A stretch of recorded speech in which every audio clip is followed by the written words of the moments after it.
Hey, my name is Dr. Boyce Watkins, and welcome to drboycetv.com, the home for intelligent Black people. And today we're going to have an interesting conversation about two people that you may have heard their names, maybe not, but it's not so much the people that drove us to this topic; it's really the topic that drove us to this topic. And one of those people is a guy by the name of Chad Ochocinco, who was a great football player for a lot of different teams, Cincinnati Bengals among others, and he's a retired NFL star. And there's another guy named YK Osiris, who's been famous for about 10 minutes and 22 seconds. Like all the other artists, YK is convinced he's going to be famous forever. And it was a little thing about some earrings. Anyway, before we dive into the topic and kind of figure out how we're going to make this into a topic that we as intelligent Black people can benefit from, I want to introduce my guests. My guests are Miss Keisha Ravenel, CEO and founder of the We Inspire brand. How you doing today, Keisha? I'm doing good. I'm excited to be here. Yes, well, I'm excited to have you. Keisha is a super, super, super smart Black woman, and I'm glad you're here. Also, supers, Dr. Boyce. Yeah, that's right. Super duper, duper, duper, super. And another super smart Black person we have is Jeff Lightsey Jr., who is you see him regularly on the Ball Sports Network, and he's just a real sharp Black man. How you doing today, Jeff? I'm doing good, Dr. Boyce. How are you? Doing very well, very well. And I want to say hi to everybody in the chat. I see Shannon Stewart is in here. I'm sure Shannon has a lot to say because Shannon is a financial expert out west. And so let's just dive into the topic. Okay, so how many of you, give me a yes or no. You start with a yes or no question. How many of you saw any inkling of the earring controversy with YK Osiris and Chad Ochocinco, where YK, and I'll tell the story. I'll tell my version of what I saw, and then I'll let Jeff and Keisha kind of chime in terms of what they saw. So basically, from what I saw, there's this singer YK Osiris who sings this song called "Worth It," and I watched the video, and it's very good. The video had 107 million views, and it was cool. It wasn't ratchet. It was, baby, yeah, you worth it. Whatever. I don't remember what he said, but talking about basically, I'll buy you all kinds of shit because you're worth it. And that's cool. I would sing that song to my wife. I thought that was nice. And anyway, YK Osiris got on the internet and he did a little bit of Instagram flexing, where basically he bought these earrings that were $325,000. Now, I don't know if that includes tax or without tax, but that's $325,000 for the earrings, and he brags about this on Instagram, the Instagram flexing. Well, Chad Ocho Cinco then does a video where he goes to Claire's, and Claire's is where my daughter. I remember my daughter used to buy like little cheap jewelry at Claire's back in the day when she was like 12. And I'm sure they have stuff for grown-ups too. But he buys some earrings at Claire's and basically says, I get to shine just like you, but I paid $10. So YK Osiris, seemed to take a little bit of offense to it. And I will show his response in a minute. But I wanted to jump ladies first, Jeff, if that's okay with you. Sounds good with me. Keisha Ravenel, what did I miss anything with that story? I mean, what did you see? You didn't miss anything except for this one thing. It's this one thing, and it's beside the point of him paying the $325K for the earrings, right? I saw that he owed rapper Lil Baby $5,000. So you owe someone money, but then you're going to spend $325K on earrings. So like, we have to get our priorities straight here. So is it that the Black man you can't pay, and that's assuming that the jeweler is not a Black man, right? We know he's not. Exactly. We know he's not. But you can go give someone outside of our community $325K, but you can't pay the Black man. So that's the thing that really, really stuck out for me. Like, wait, why can't you give him his money? Okay, that's a valid point. I did see that they did a video together, and Lil Baby, because I get the Lils and the babies. It's a lot of babies. Little baby, little this, little that. Yeah. So I see Lil Uzi Vert, I see the baby, Lil Baby. Yeah, so the next. And you got Sada Baby and Birdman Baby. It's a lot of babies out here. Just in the rap game. A lot of babies. I ain't wanted to be a baby. I ain't been wanting to be a baby since I was in diapers. So I don't really understand that. Yeah, it's very interesting because they want to be grown men, but they refer to themselves as babies and littles. But hey, that's none of my business. Makes no sense. So Jeff, tell us, did you see anything in terms of, when you were watching this kind of go down? How did you feel? I mean, did you feel that, that maybe Chad kind of went over, like overstepped a little bit, giving a man unsolicited advice, if you want to call it that, on how to spend his money?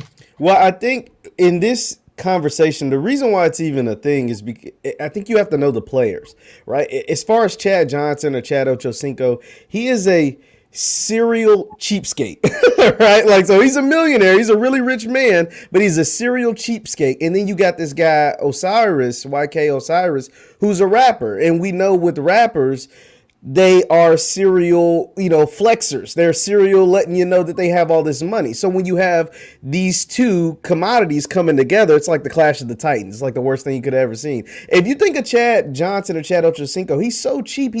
I don't know if you guys ever watched like Everybody Hates Chris back in the day, the dad. He's kind of like the dad, like in real life. Chad Johnson, his first 2 years in the NFL, instead of getting like an apartment or a house, you're in the NFL. You're becoming a player. He wasn't the Chad Johnson superstar, but he lived at the team facility. He said they have everything here. Why would I go rent an apartment or buy a house? I have food. I have showers. I have, a roof. I have a nice, comfortable couch. He literally lived, and that's been validated by his former coaches, where they finally realized he was staying there overnight. They kicked him out. So this is what type of cheapskate he is. And the Claire's thing isn't anything new. He's been saying on documentaries when they followed the team and all kinds of stuff that he's shopped consistently at Claire's his entire life. Like he said, I was broke and I had to wear Claire's earrings. I got rich.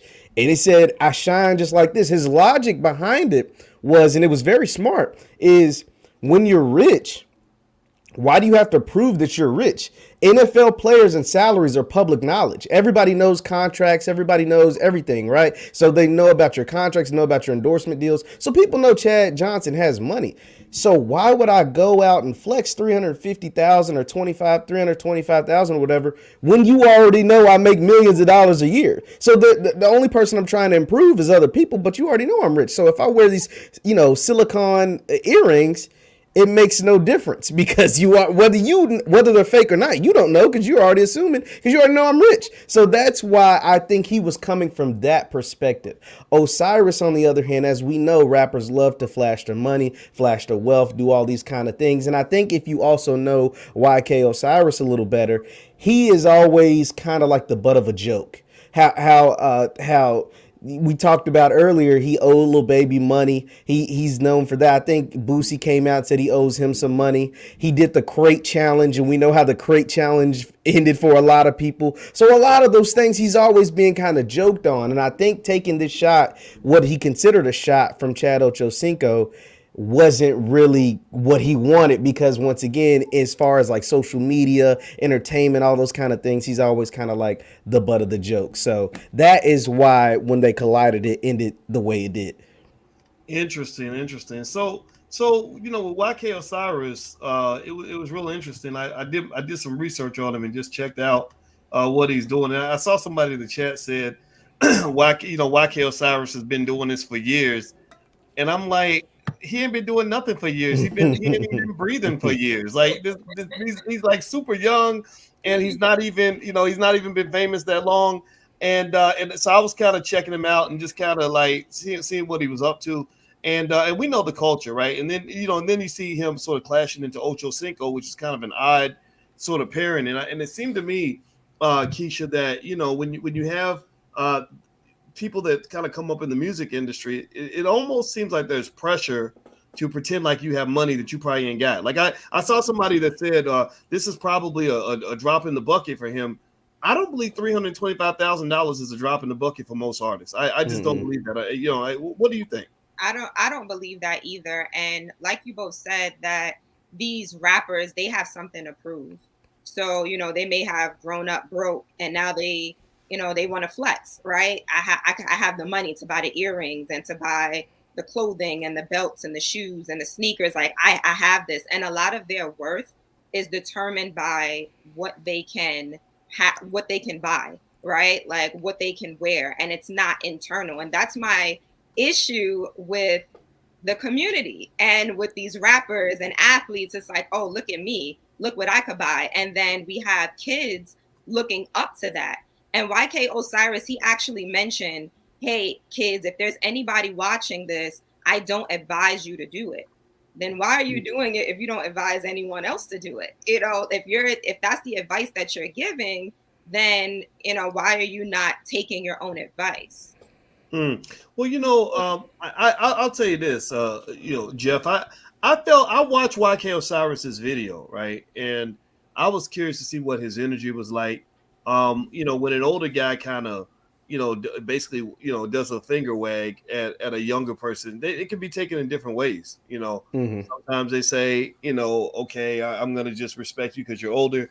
But then there's some people who just really get upset. And I remember when I was YK Osiris's age, and I remember when Ice Cube and Scarface, like all of us were young, and I remember that they were getting kind of confronted about the dangers of where the music was going. Remember at that time, Ice Cube proudly states, I started this gangster shit, right? And you see what it is 25, 30 years later, right? So while you can take credit for the great things that have happened in hip hop, you also must take responsibility for some of the chaos that has occurred. Like literally 200 rappers died this year, right?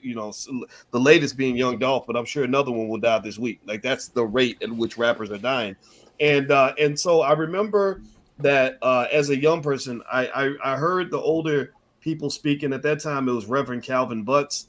Another one was a lady named C. Dolores Tucker. And I remember, thinking like, F you, like, who the hell are you to tell us what to do? Like, I was down with Q back then. I'm friends with him now, but back then it was like, what's wrong with you? So what do you think? I mean, do you think that it was just kind of a little bit out of line for Chad to kind of like push up on him like that when the guy didn't ask for any of that? Well, not at all, because Chad, once again, Chad may not even know who YK Osiris is. If you look at how this all went down, one of those blog sites reposted Osiris putting buying the earrings and posting. The only reason why we know how much the earrings cost is because he posted the receipt. It was a $325,000 receipt. So clearly he was flexing. So that is how it came into the range of Chad. Chad saw it on Twitter. He saw the receipt and was like, I mean, he probably didn't even read the name. He just looked at the price and was like, yo, you could have got them same earrings at Claire's, right? Like, and it wasn't even like Osiris, get off my lawn. You're a stupid young dude. Like, it's just like, well, I got those same kind of earrings and I got them for $10 and I'm worth, Chad's worth millions of dollars. That literally was all it was. And YK, his response is kind of what elevated, because he felt so personally attacked. And this isn't just a message for YK, because the reason why he did it is because of what industry he's in. In the rap game or music game, when you're a black artist, you almost feel pressured because the whole stigma behind rap music or being an artist in kind of that sphere to hang with these guys is money, cars, and clothes, right? Money, cars, and clothes, and all those things, and that leads to the women and things like that. So you're given this image. You have to portray yourself a certain way because you're trying to sell records that say these things. And so I can't get on a record and talk about I have all this money and I have all these women and I have all this luxurious things if I ain't out here showing you for the gram, doing it for the gram, doing the same thing. So that is why he probably felt some kind of pressure to put a $325,000 receipt out there. And once again, Chad was just like, that's cute, but I mean, I can do that too. At the same time, I know these earrings, these silicone earrings from Claire's, shine the same way they do when you go to Icebox or the jeweler down the street, and you get them for a whole lot cheaper. So I don't know. I think that was the whole perspective from Chad. Well, everybody, in case you just got here, we are talking about this interesting back and forth between a singer rapper by the name of YK Osiris and a former NFL star, Chad Ocho Cinco. YK Osiris buys this $325,000 necklace or pair of earrings, and puts the receipt on Instagram. And Chad Ocho Cinco then shows himself going into Claire's and spending $10 on a pair of earrings, and says, I can shine just like you. If you haven't done it yet, please hit the thumbs up, share, subscribe button if you haven't done it yet. Our guests for today are Miss Keisha Ravenel, CEO and founder of the We Inspire brand, and also Jeff Lightsey Jr. from Ball Sports. follow these two on social media. Please follow these two on social media because these are just very, very smart people, and these are my wonderful friends, and I just think that they're both amazing. So Keisha, let me ask you this question.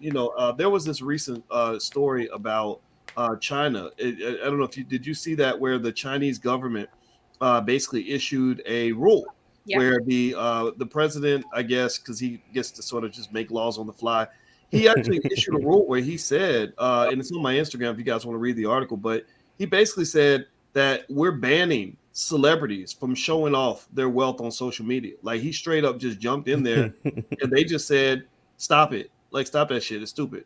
Like, it's not. I think I'm going to read some of the language they use in terms of describing why they banned celebrities from flaunting their wealth on social media. But I think that they just kind of felt like it was irresponsible, that you are misleading people, you're messing up society.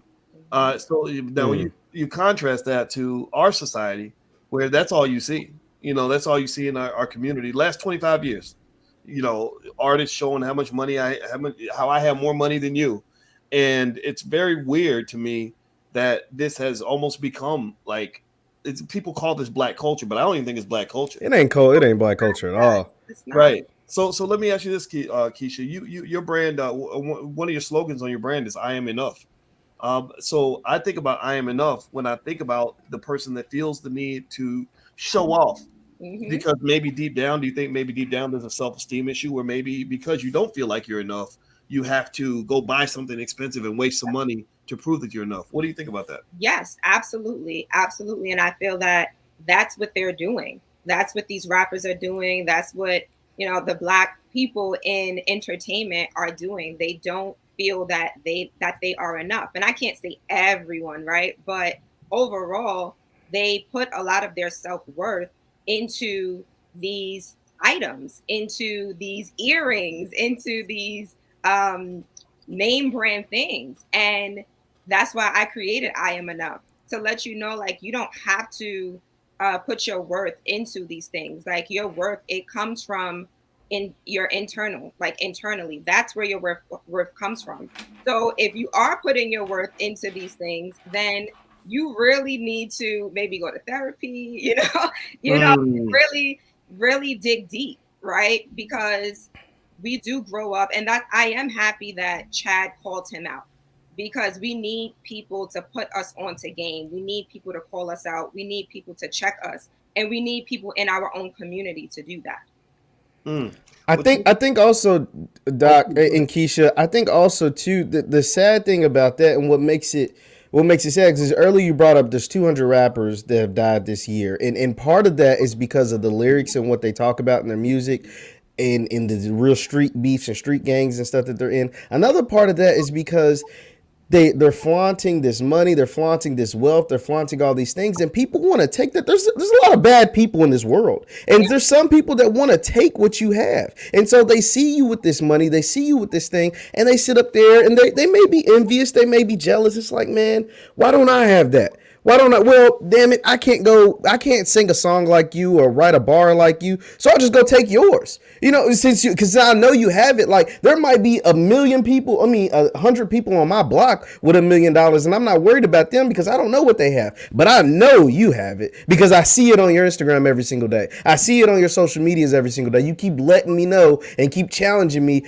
Come take it if you want to. A lot of them have like this big bravado, like, come take it if you want to, blah, blah, blah, guns, all this stuff in their videos. And then I go out and I'm going to flex these $300,000 earrings. And so somebody might test your gangster and really might try to take your stuff from you, and that all of that breeds just jealousy and negativity and envious, and those bad people in the world will really come and sometimes ruin your life or ruin the lives or take your life, and that's the sad thing as well. And Jeff, just to add to that, my mother always said a bullet don't have no name. Not at all. You can say like, oh, come get it if you want to, and they're gonna come get it. They definitely are. Yeah, it's and it's kind of crazy, that culture is there, and it's and these crazy things are happening, and nobody's really talking about it. When a black man gets killed by a cop, everybody talks about it. Yeah. Black man, Ahmaud Arbery gets killed by a white man, everybody talks about it. Well, Doc, it's because there's no money in that. See, the money is in what they're talking about. Because see, when Young Dolph dies, or name your favorite rapper who's died tragically or whatever, their money was in their lyrics promoting and pushing whatever they were promoting and pushing, whether it was drugs, violence, women, flamboyant, all of that stuff. That's where the money was. But see, the money for some of these social justice politics or whatever, there's no money in going to represent or finding the killers of Young Dolph. There's no money in going to represent and finding the killers of, so-and-so who's killed by a black man, right? So there's no money in that. But the money is in, for Black Lives Matter movements and whoever is in, going to do all these marches or whatever for when these people are killed by white police, which happens very rare, as opposed to these black men who are killed by black men. There's no money in that. That's why it's not promoted the same way. It's almost like if I was to say, if that guy down the street beats my sister's ass, then I'm gonna be angry. But because beating my sister's ass is my job, right? It's like a crazy mindset, right? But seriously, like if a white person or a cop kills a black person, it's outrage everywhere. But if a black person gets killed by another black person, there is no conversation that is sanctioned, right? Because we lean too much, because we are white supremacists. We lean to white people to tell us what conversations are appropriate. And I personally think if you ain't talking about, for example, this single mother of 6 who was just murdered 2 days ago in Chicago, a week after her son was killed on the same block, then you ain't really, the Black Lives Matter is not a term. Those words should never come out of your mouth.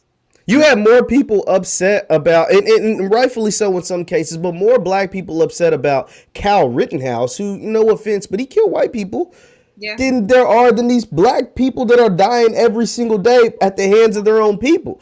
To me, that makes no sense. Like, how can we be so upset and shed so many tears and do all these things about a Kyle Rittenhouse? I'm not telling you can't do that. Like, if you're upset about it, be upset. I don't think you should be, but be upset. But you should be just as upset, if not more angry, that your own people are dying at the hands of your own people, as opposed to, these white people that died at the hands of another white man. That's just my kind of theory on that. And then I also ask, not that I want anyone to kill anyone, but why are we killing each other and we're not killing people in the other communities? And like I said, I don't want us to kill anybody, but we don't value our own lives. So we will kill each other first before we go out and retaliate against the white community. Yeah, that's a great point. I mean, I think because it is kind of interesting that we, it's almost like we hate ourselves as much as other people hate us. In fact, I really think that all of us kind of need our heads examined, because a lot of stuff we do is just ass backward. It doesn't make any sense. Well, everybody who just came in, I'm speaking with Jeff Lightsey Jr. and Keisha Ravenel. Keisha Ravenel's from the We Inspire brand. Jeff Lightsey Jr. is from Ball Sports. And we're talking about this interesting thing between Chad Ochocinco and YK Osiris, where this young artist gets a $300,000 pair of earrings, puts it on Instagram. And Chad Ochocinco, who's the OG, the NFL veteran, decides to go to Claire's and buy a $10 pair of earrings and show him up. And this led to YK Osiris responding to Chad Ochocinco. And I'm gonna try to see if I can play his video. If I can find, actually, you know what? I'm gonna try to find it on YouTube and play it. But here's what I'm gonna tell you. I watched it, right, and I was real curious to pick up on the energy of it, because when the benefit of being 50 is that I've been in both guys' situations, right? I have been the young guy who's pissed off at the old guy, and I've been the older guy where the younger person was pissed off at you, right? Tyler, the creator, has been angry at me for 6 years. He literally, every time I think it's over, he comes out and he just does something weird. Like, he just randomly, like on the Kanye West album, literally at the end of the song, somebody called me and he said, at the end, he was on Kanye's album, and at the end, he just screams out, "Boyce Watkins is a bitch." And I'm like, 5 years later, like, dude, why? I'm so irrelevant. Like, what is this? So he's still mad. And I remember going through the interesting thing that happened. One day I'll tell you all the story. It's not worth repeating right now, but you can Google it. And the thing to me was that I said, you know what? you know, he was 22, 23 at the time. I said, I'm not gonna argue with you. I said, look, man, if you want to understand what I said and why I did what I did, call me on the phone. Right. I had people that were connected. Chuck Creekman at All Hip Hop said, yeah, Tyler the Creator wants to talk to you. I said, yes, tell him to call me because he needs a father. He does not have a father. I knew he didn't have a dad.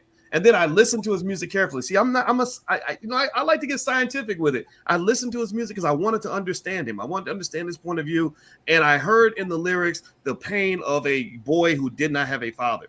And what I have found consistently is that young men who are not accustomed to male mentorship or masculine leadership have a very negative reaction when they bump heads with an older man. It just happens. That's why a lot of guys get shot by the cops, because they think they can just run up on that cop and run in their mouth and everything else. Next thing you know, you find out he's got a bigger gun, he's got a billy club, the law's on his side, right? And so I really think that in general, you know, I always hope that the conversations can happen in a certain way. And I'm glad Chad Ocho Cinco didn't respond at all. I think that's great. I'm also glad that YK Osiris, actually, I watched this video and I said, this guy is not being nearly as disrespectful as I thought he might be. Mm-hmm. You know, he was just kind of like, look, you know, hey, you bought the $10 earrings at Claire's. I'm happy for you. You know, he said, man, you could have hit me up in my DM. You could have, you know, you didn't have to tell, you know, you trying to tell another man how to spend his money. Like, he made his point, but he did not do it disrespectfully. And I thought that was actually beautiful to watch. Because let me tell you, if y'all want to see an interesting beef between young and old, and I love watching these dynamics take place, go back. Does anybody in the chat remember when Ice-T got into it with Soulja Boy? You remember that? Y'all probably know it was 13 years ago.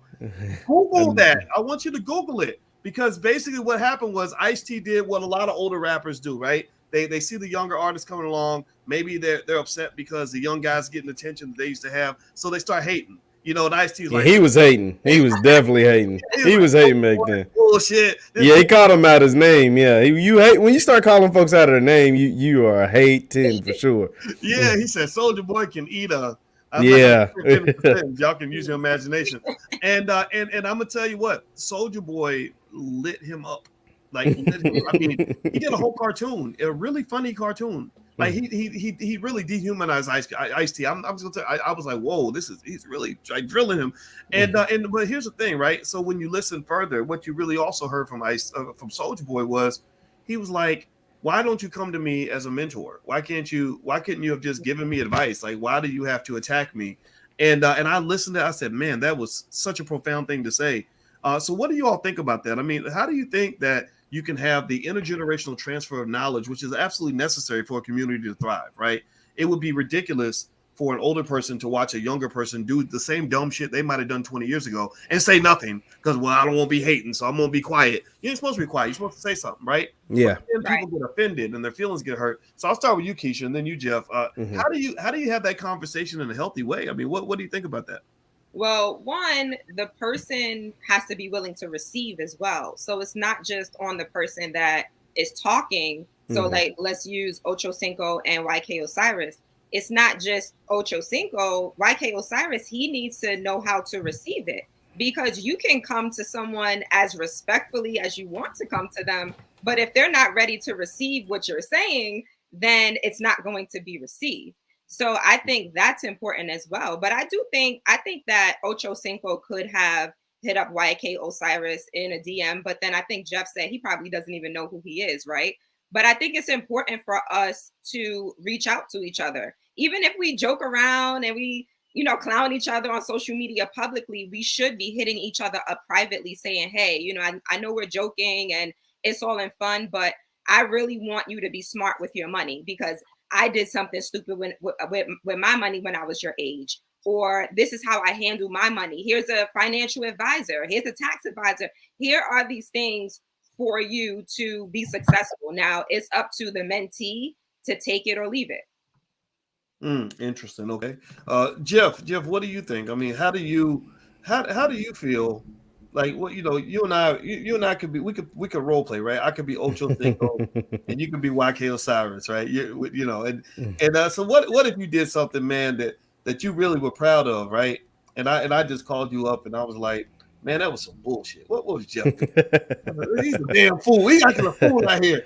What do you think would be the best way for me to reach out and support you, or make you receive, or have you, or convince you to receive what I have to say? I think a private conversation would definitely be the best, route, the best option. I think in hip hop specifically, though, the rappers in the industry and the culture of hip hop, it has gotten to the point to where it's very hard to do some of these things. Now we see Jay-Z is often referred to as like the big homie and all these kind of things, but if you guys don't know, these record labels, they pit the artists against each other. So at times you see these beefs that are formulated and created by the labels, by social media. The labels will pay these blogs to put out certain posts and to make certain things and to blow things up so that they could try to sell records or sell a brand or sell whatever. So, and a lot of times, because hip hop is such a competitive space and the labels are pushing these beefs,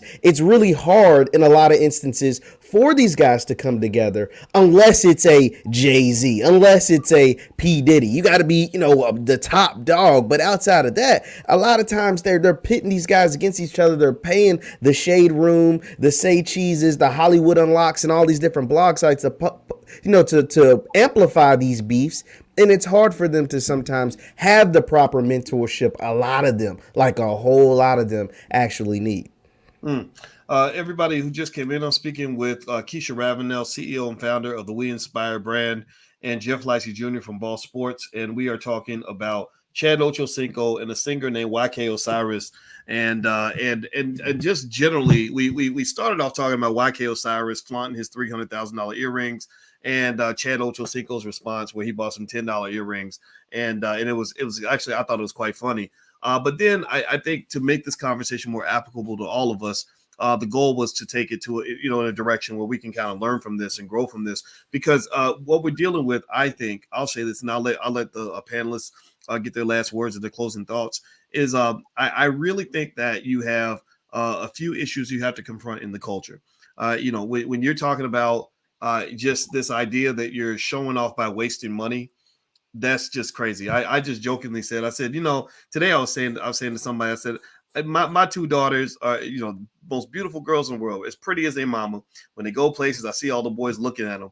And I swear to God, if my daughter brought home a guy who was on Instagram flossing and bragging about the fact that he just spent $325,000 on some earrings, I literally would instantly issue my denial. Like I would stamp the paper. Like I disapprove of this man. You can date who you want, but he is not approved, because this idea that you are showing off by throwing money away, that's stupid enough. But what's even more stupid is the fact that some people might find that actually appealing and attractive, right? And I would just say that to anybody, male or female, if you're attracted to people that have money, they shouldn't be able to impress you by showing you how much money they're throwing away.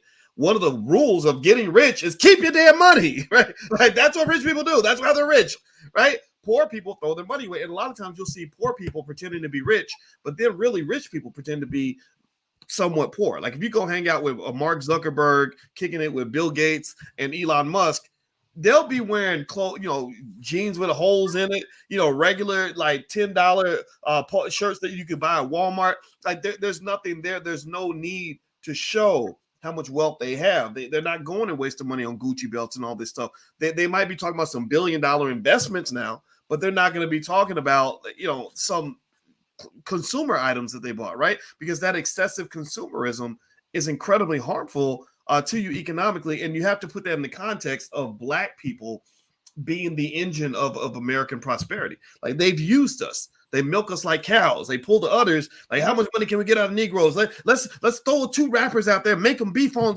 Shade Room. So people get emotionally caught up in it. And then they're going to want to go and buy stuff because they're emotionally caught up in this. And it's all a game. They're playing with you, So Keisha, what are your closing thoughts on this in terms of what we can kind of learn and how we can just become better people from there? I need you to help me figure out how we just spent this last 34 minutes and 26 seconds talking about 2 Negroes that don't even matter in our personal lives. Why was this conversation worthwhile? So I have a few thoughts. The key is to be rich, not to just look like you're rich. That's the key. And I think that a lot of these rappers and even aspiring rappers, entertainers, and aspiring people that want to accumulate wealth, they don't understand that. They think that being wealthy is being able to go out there and spend money on whatever they want. And YK Osiris, he did mention, he said, spend your money on whatever you want. It's your life, it's your money. And I do get that. And I do agree with that. You're supposed to do what you want with your money, your life. However, if you are aspiring to be wealthy, aspiring to be rich and have a lot of money, then you need to educate yourself on how to get there. And it's not by spending all of your money on chains and earrings and all of these materialistic things. So I saw a post and it talked about Jay-Z. It talked about Jay-Z when he first came out, and he had like all of these like gold chains, and like he was looking like he had all this money. And then Jay-Z now is a billionaire, and he just had like a regular t-shirt on, right? So like I said, the key is to actually be rich, to actually be wealthy, to actually build legacy for the next generation, and not to just look like you're doing it. Absolutely. Absolutely. All right. That's excellent point. So, Jeff, your closing thoughts. My, help us all become better people. Be wise. Okay. Well, my thing is first of all, when it comes to like the hip hop community, rappers or whoever, you know, flexing, showing off, all that stuff, they tell you that that's a part of your culture. They tell you that's what you're supposed to do and all that. That stuff ain't a part of your culture. Going out, having a bunch of baby mamas, having a bunch of money, showing it off, and then losing it, and then or not being able to see the light of day after, you know, not growing old with your money. None of that is a part of your culture. That's part of the nigga culture that they trained to you and indoctrinated in you and kind of convinced you and sewn it into you that that's a part of your culture. None of that is.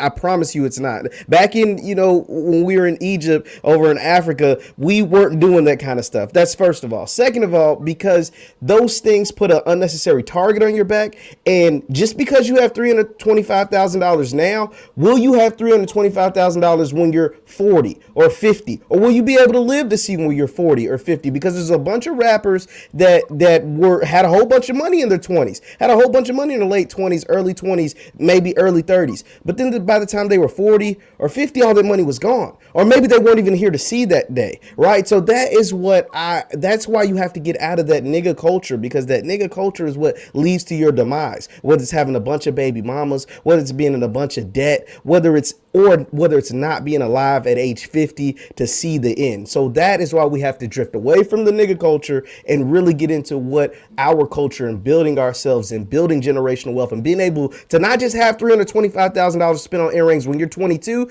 but having $3.2 million when you're 50 or 60 to pass to your children and grandchildren. That way they never have to worry about it. Because too many times we've seen rappers and entertainers have all this money in their early 20s and not be able to pass that down to their children. And some of them aren't even here to see their children at their 50th birthday. So that's my final thoughts on that. Whew, that was a great final thought. And I think, you know, when you're really talking about culture, one of the things I want everybody to really understand, and we've addressed this a little bit, is that when you talk about wealth, you cannot grow Black wealth without also monitoring Black culture and what we define as Black culture.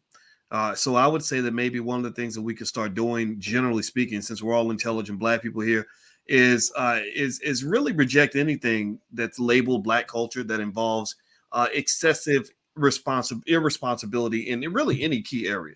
When you talk about family, like there's nothing in Black culture that says you ain't supposed to be a great father to your kids. I think we're confronting that, right? There's nothing in Black culture that says you're supposed to want to be ignorant. You actually want to be smart. There's nothing in Black culture that says you should want to stay high on dope and drink all the time and all this other stuff that's promoted in the music, right? They promote the music to make sure the Black man is never alert, that he's never able to really conquer anything. Nobody's afraid of an alcoholic. Nobody's afraid of a dope addict. No, a dope addict doesn't compete with you, right? They're too busy getting high. And then I think lastly on this part of financial responsibility, I think that it's a YK Osiris's situation kind of runs against the backdrop of a shifting culture on when it comes to the power of building Black wealth. And so what I would say is that because I watched this video and I did not see this guy as an idiot, and he actually went out of his way. He said, "I'm not dumb." And that to me says that he doesn't want to be stupid. He wants to be intelligent, right? Mm-hmm. So when I talk about this space being for intelligent Black people, I would actually invite a YK Osiris into the conversation, because it's not about where you are, it's about where you're trying to go, right? Because in fact, I would rather hang around a quote unquote ignorant person who wants to be smart than a smart person who wants to be ignorant. Because you got a lot of that. You have a lot of people in hip hop. You have some flat out geniuses where you'll read their bio and they'll be like, oh, he graduated from such and such with a 4.0 grade point average. But then when you listen to what they're promoting nothing but complete ignorance. Mm-hmm. Like, I was blown away by that. I remember one of the times I went on the Breakfast Club, I remember that somebody told me that the day before I went in there, that one rapper, remember that rapper, what's his face? It had all the ugly gold teeth in his mouth, and he gold all in my chain. Trinidad James. Yeah, they were like Trinidad James was here yesterday, Doc. And I said, man, I'm so glad I didn't walk in the same time as him, because I wouldn't have wanted to sit in the same room with this son of a bitch, because that video just pissed me off. It was just so ignorant. And so somebody's like, no, Doc, he's really smart. He's not ignorant like the video. He's really smart. I said, that pisses me off even more. Mm-hmm. Why, if you're smart, why are you hiding your intelligence to fit in? Stop that. You know, and so I think what I like about both of you, you know, is that, you know, I think that it takes a type of courage, a type of energy to say, I'm not trying to fit into the culture. The culture is going to have to fit into me. My environment, my surroundings are going to have to fit into me, because I'm going to have the conviction to say, this is who I want to be. This is what I believe in. And y'all can either get in or get out. It's totally fine. But I'm not going to reduce myself to make ignorant people feel comfortable, to make lazy people feel comfortable, to make destructive people feel comfortable. You should never do that. You should never validate ignorance. And maybe I'm a little biased on that, because I do remember one time when I was younger and I got checked by my father one time. I don't talk about this much, but this was many years ago. I was on a TV show. It was an ESPN show. Quite frankly, with Stephen A. Smith. Jeff, remember that show? Mm-hmm. Yeah, I remember that show. I don't know if you remember that show, Keisha. Yeah. I know Stephen A. Smith. But I don't remember. Yeah.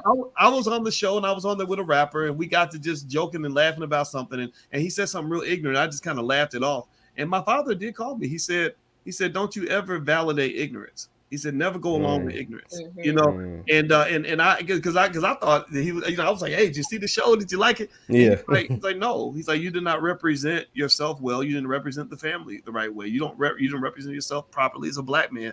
And so I would encourage everybody in here, don't validate the ignorance. You know, you can forgive them. You don't have to hate everybody and be mad at people. But Black people get harmed. We get exploited. We get damaged. We get destroyed. They have genocide plans for you built around the assumption that you're going to want to remain ignorant, and you're going to gravitate toward ignorance. So let's not do that. Let's be smart. All right. Let's be strong. Let's be great, because that's what we're meant to be. All right. So I want to say thank you very much to my guest, Keisha Ravenel from the We Inspire brand. I hope you will follow Keisha at We Inspire brand. Please follow her. Her brand is extraordinary. She's super smart, and she coaches and shows people all kinds of cool stuff about how to get their business moving. And also Jeff Lightsey Jr. at theblackbosschannel.com. So if you check out Jeff, he's live every single day. Every day. We have some really dope guests coming on, really dope guests in the works, really dope guests have already been on. Just go check it out. It's really cool. Yes. So everybody, please follow these two the two guests for today. And also my website is boycewatkins.com. So feel free to go to boycewatkins.com. I wanted to mention to you guys, our Black Wealth calendars are out for 2022. So if you are interested in the Black Wealth calendar, you can go to boycewatkins.com. Also, we're going to start the book club in about 45 minutes from now if you're watching this live. So at 8:30 p.m. Eastern, we're going to start reading Black Labor, White Wealth by Dr. Claude Anderson. And we're going to interpret this book and break it down so we can understand how much money white people owe us. So God bless everybody. We love you, and I hope you have a wonderful day. Please hit the thumbs up button on your way out, and we are gone. Take care. Peace.